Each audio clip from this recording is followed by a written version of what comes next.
In the world of true crime, what's more terrifying than a crazed serial killer? It's a serial killer who is highly intelligent. And even worse than that is one who is both brilliant and handsome.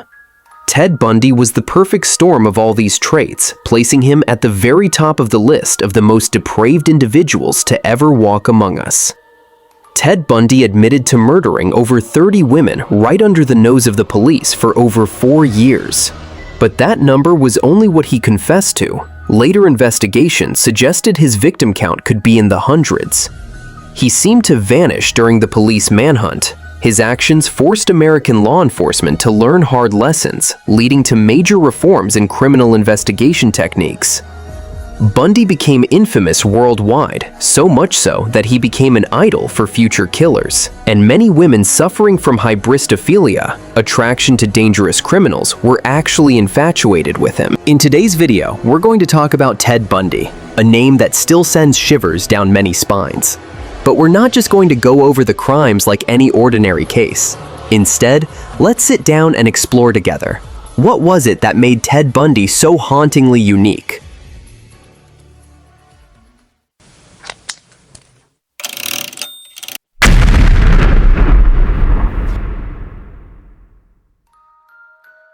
Born Theodore Robert Bundy in 1946, he began his killing spree at the age of 27.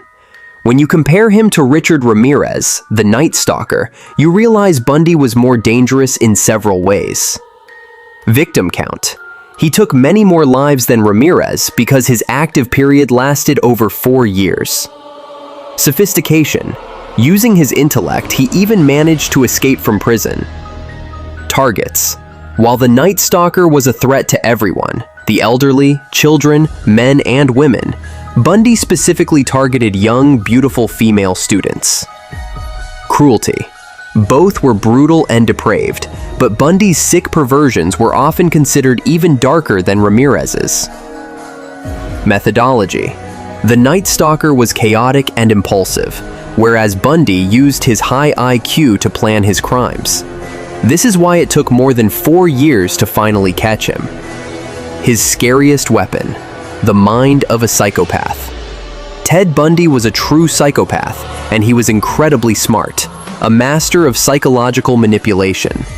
As a killer, he had to manage 2 groups, his victims and the police.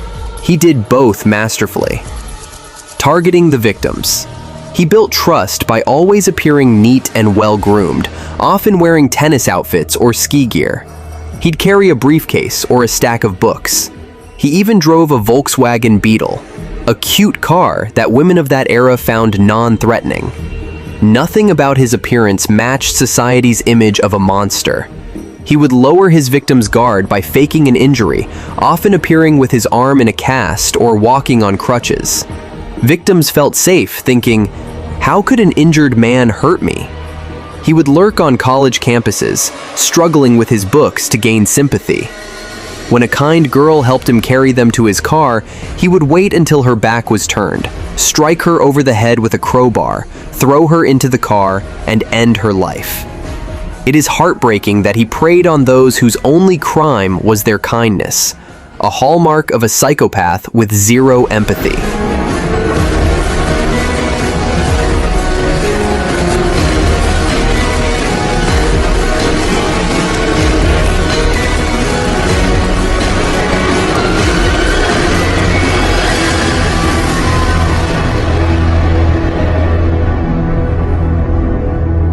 The story of the one who got away. One survivor recalled the day Ted approached her with a cast on his arm and a huge stack of books. He dropped the books right in front of her and struggled to pick them up. She helped him, but refused to turn her back. He asked her to carry them to his car. She did, but stayed alert. As she prepared to leave, he accidentally dropped his keys and asked her to grab them. Sensing something was wrong, she kept facing him, maintained a safe distance, slowly picked up the keys, and left. Years later, her blood ran cold, realizing how close she came to death. If she had turned her back for just a few seconds, she wouldn't be here today. Evading the police. Bundy was invisible because his public life was so perfect. He was a prestigious psychology student at the University of Washington. He attended law school at the University of Utah. He served as an assistant director for the Seattle Crime Prevention Advisory Commission. He even worked at a crisis center for missing women and wrote a pamphlet on how women could prevent rape. The police couldn't believe such a clean-cut man could be a monster. They ignored every red flag, the composite sketches that looked just like him, the yellow beetle, and even his own girlfriend reporting that she found women's underwear and a meat cleaver in his house. Because he was a clean political figure, they looked elsewhere.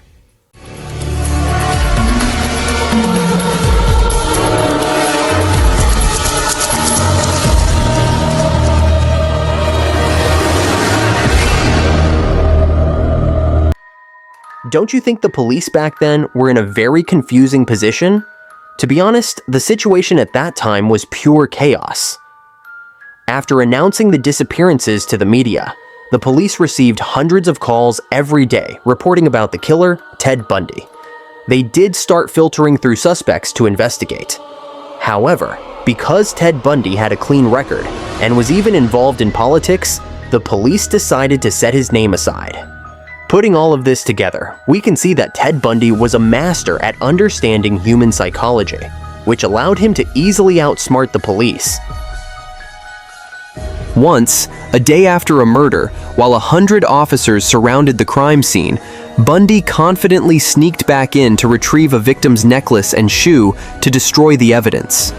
He was invisible, shielded by his own sheer confidence. Prison escapes and the final act. His capture was a stroke of luck, a routine traffic stop where police found masks, knives, and gloves in his car. But his reign of terror didn't end there. He escaped from prison twice. First escape, June 1977. He was free for 7 days before being recaptured.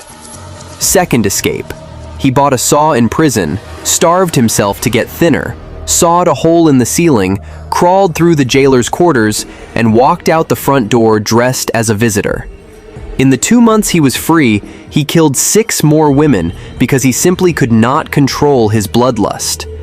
In the first ever nationally televised trial, Ted refused a lawyer and defended himself just so he could walk around the courtroom without handcuffs. However, he lost and was sentenced to death by the electric chair.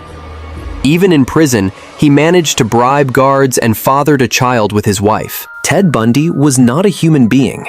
He had a brilliant mind and a handsome face, but inside was a warped, bloodthirsty, and arrogant soul. He brought unimaginable suffering to young girls, some as young as 8 or 12, and their families for no reason other than he enjoyed it. While many opposed the death penalty, for Ted Bundy, it was the only fitting end. He was not one of us. Ted Bundy is a chilling reminder that evil doesn't always wear a scary face. Sometimes it hides behind a charming smile and a sharp intellect. His story is more than just a case study, it's a warning to stay vigilant. What do you think?